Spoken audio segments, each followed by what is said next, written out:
Aujourd'hui, je vais t'expliquer comment créer une épingle idée sur Pinterest. Mais avant ça, pense à t'abonner pour ne pas louper mes prochains conseils pratiques et techniques.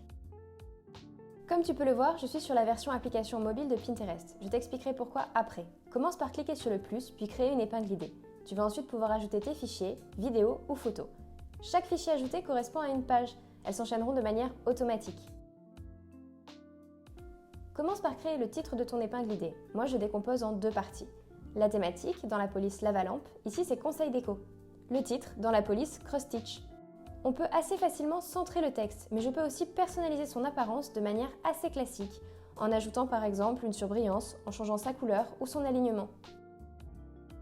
Pour faire une modification de texte une fois celui-ci écrit, il suffit de cliquer dessus. On peut alors modifier la durée ou le texte. Pour la durée, il suffit de sélectionner le moment de début et de fin d'apparition de celui-ci.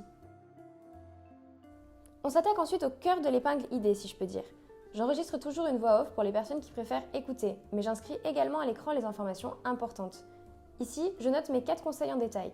Je modifie à chaque fois la taille de la police en sélectionnant avec mes doigts le texte ou en jouant avec la jauge à droite de l'écran. Puis je positionne le texte, je le centre bien à l'aide du trait qui s'affiche à l'écran et j'adapte sa durée. Je fais de même pour les 3 autres points clés.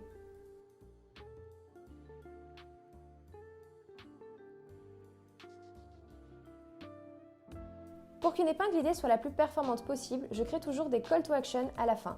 Un premier abonne-toi pour plus de conseils déco et sur la seconde page, un enregistre cette épingle.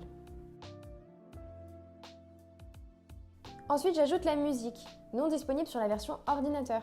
Pour cela, je clique sur musique en bas de l'épingle et je sélectionne un morceau qui me semble cohérent avec le thème de mon épingle. Je peux ensuite jouer avec le volume de ma voix off et celui de la musique.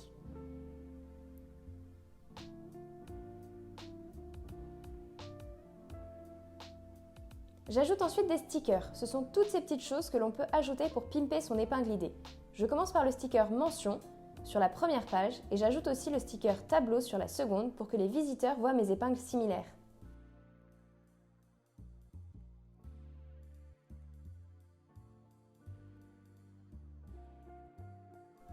Maintenant, la partie visuelle est terminée. On s'attaque au paramétrage de l'épingle idée. C'est ce qui va influer sur sa diffusion et sa visibilité.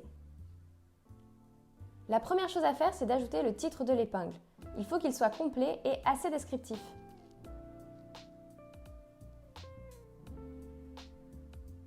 Ensuite, je clique à droite pour choisir un visuel de couverture. Tu peux choisir n'importe quelle image de la première page. Moi, je choisis toujours un visuel sur lequel on voit ma thématique et mon titre. Si tu as des détails à ajouter, du matériel ou des ingrédients, c'est maintenant. Sinon, tu peux passer directement au choix du tableau. Pense bien à le classer dans un tableau qui va rester. Si le tableau qui héberge l'épingle est supprimé, l'épingle disparaîtra. En cliquant sur Taguer les thèmes connexes, tu vas pouvoir ajouter des tags en corrélation avec ton épingle. Vise large et n'hésite pas à tester. Toutes les expressions ne sont pas référencées, ce n'est pas comme des hashtags. Tu peux aussi en mettre seulement 10.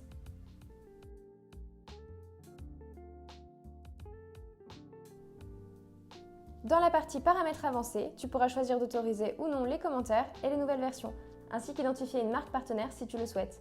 Clique sur Publier et ton épingle est en ligne. Et maintenant, si tu as envie d'augmenter tes ventes sur Pinterest, n'hésite pas à télécharger mon e-book que tu trouveras dans la description.